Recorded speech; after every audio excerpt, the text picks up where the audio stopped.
ang lahat ng bills na pina-file natin, okay, di ba bago i-approve for second reading, di ba committee amendments, then individual amendments.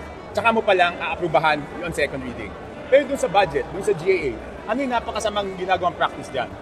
Committee amendments, tapos sasabihin, i-approve sa second reading, and authorize a small committee na gumawa ng individual amendments. Yung small committee na yon, walang minutes yun. So parang mo silang binigyan ng blank check, di ba? Eh bakit yung pinakamahalagang batas pa na ginagawa natin, hindi natin sinusunod yung proseso? So dapat dito sa budget na to, hindi natin naaprubahan kung hindi tapos yung individual amendments. Huwag natin aprubahan on second reading kung hindi tapos yung individual amendments. At wala ng small committee. So ibig sabihin, kung ano yung inaprubahan on second reading, yan yung final version. So wala nang insertion doon. Diba kasi transparent eh. Lahat isa-isa mong sasabihin yung individual amendment. Tapos sasabihin ng chairman kung tatanggapin niya o hindi. Yun ang napakahalaga. Diba doon nagkakaroon ng, alam naman natin, hindi tayo pinanganak kahapon, diba? Ilang beses ko na rin-erase yan eh. Diba bakit may small committee na ilang tao lang? Bakit hindi transparent dito i-propose ng bawat member yung amendment at tanggapin o hindi? Tapos pag in-approve natin ang second reading, wala nang pwedeng galawin doon. Kasi ang nangyayari in the past, aaprubahan yung second reading, tapos mababago pa kasi yung small committee lang ang magbabago. So hindi pa pwede yan. Mas malakas kaya yung impact ng proposal ko kung independent kayo or sumama kayo sa majority? I mean, what are the chances na mapakinggan siya? Titingnan natin. Pag hindi pumayag yung mayorya dyan, ibig sabihin may tinatago sila. Kasi bakit mo gusto ipasa sa small committee? Bakit ayaw mo na dito palang pag-usapan? Okay, number 1 po yan. Number 2, dapat wala ng post-enactment. Kasi ang pinagbawal doon sa PDAP is yung post-enactment ng budget. Ano yung ibig sabihin ng post-enactment? Okay, papasa natin yung AIS, papasa natin yung TUPAD, papasa natin yung AKAP. Ano nangyayari pagkatapos ng budget? Di ba susulat kami sa office, papasok kami sa portal ng Congress at doon kami hihingi ng pondo sa Office of the Speaker. So bakit kami humihingi ng pondo sa Office of the Speaker? Nandun na yun sa budget. Dapat pag napasok na yun sa department, wala nang intervention ang Kongreso doon. So bakit pinasa yung mga social services na to, kahit yung MAIP, bakit kami kailangan humingi o pumasok doon sa portal para humingi ng pondo para doon sa aming distrito? Dapat doon sa budget, naka-indicate na kung ano yung amount per district. Parang yung mga infrastructure project, di ba? Dapat naka-line item. Magkano? Para hindi pa pwedeng naipasa, tapos sino may hawak ng lump sum, tapos papasok kami sa portal ng Congress, tapos doon kami magre-request. Post-enactment yan. Ibig sabihin, post-enactment intervention. Napasa na yung budget, ginagalaw pa after. Oo. Dapat wala nang involvement. So yun yung dalawang napakahalaga.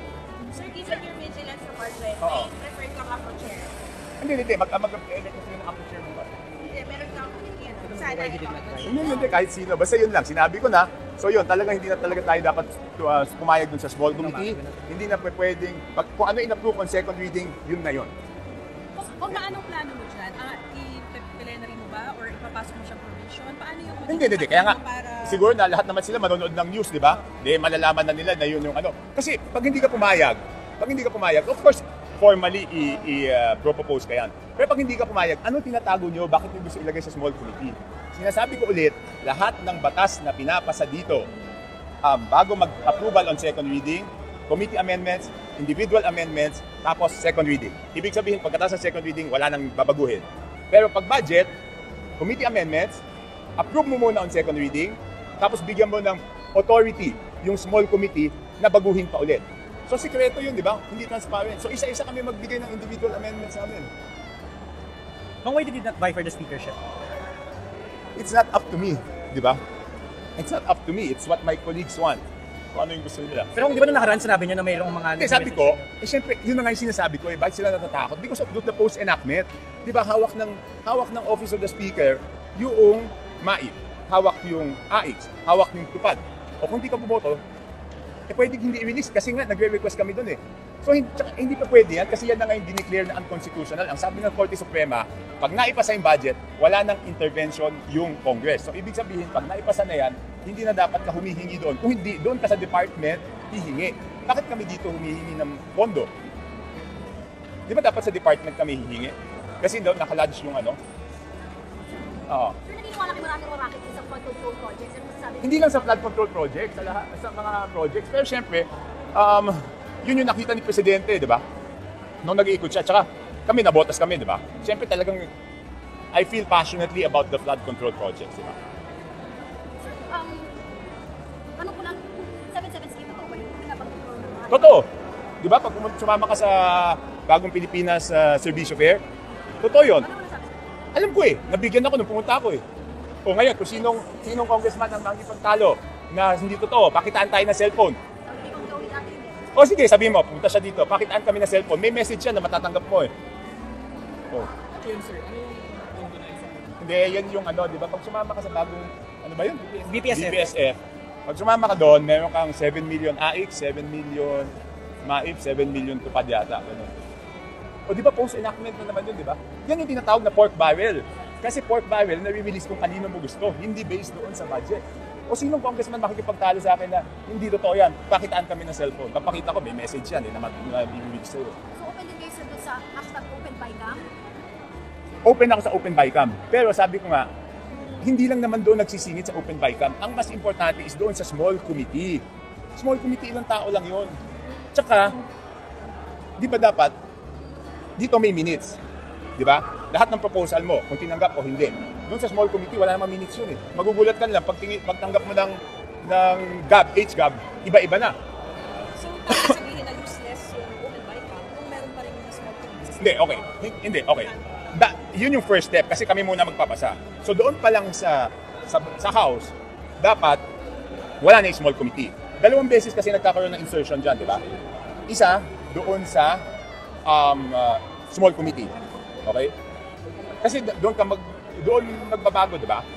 Second, doon sa BICAM. At dapat doon sa BICAM, ang pwede mo lang baguhin, technically naman sa BICAM, is yung disagreeing provisions lang. Okay? Oo. Kaya maganda yung sinabi ni Presidente, if he has to veto the budget, he will veto it. Sir, in short, pwede bang sabihin na pinupolitika ni Speaker ang budget disadvantage? In your view? Do I have to say it? Hindi. Okay. Basta sinabi ng Supreme Court, walang post-enactment.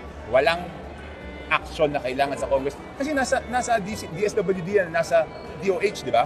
Eh, bakit ka dito hihingi ng pondo kung naubos yung sa'yo? Hindi ba dapat dun sa department? Ngayon, baka kami magde-deny, hindi kami dito kumukuha. Bakit ano kami ng cellphone pag nag-request kami? Bakit kami may portal dito? I-deny nyo nga na may portal dito. Pag gusto mo na additional, papasok ka dun sa portal, dun ka magre-request. So, ibig sabihin, dito kami nagre-request. Sir, but So, why- natutuwa lang ako kasi yung reason ng hindi ko pagboto kanina is aligned with the most important message that the President delivered today. Sir, but which is- why say this now? Why not raise it during the procedures last year? Doon sa budget? Yes. Because I've raised this so many times. That's why I want to free myself from being a majority para wala nang ano. Alam mo naman yung majority, you have to toe the line, di ba? Kaya nga umalis na ako sa majority. I don't have to toe any line. Sir, last na lang kamay din. Oo. Tungkol kabuuan lang nung zona, score mo, meron ba mga hindi nabanggit na sana nabanggit pa? What's your comments sa Hindi naman mababanggit lahat eh. Di ba? Di aabutin tayo ilang oras dito. Ayan, nagsulat-sulat ako. Pero nung nakita ko na yung cleanser, okay na sa akin yun. Because doon sa sinabi ng Presidente yon, hindi lang yan sa flood control. Malaki ang mamimenos na pera pag nawala yung corruption doon sa mga projects. So it's not only flood control. So kaya tuwang-tuwa ako.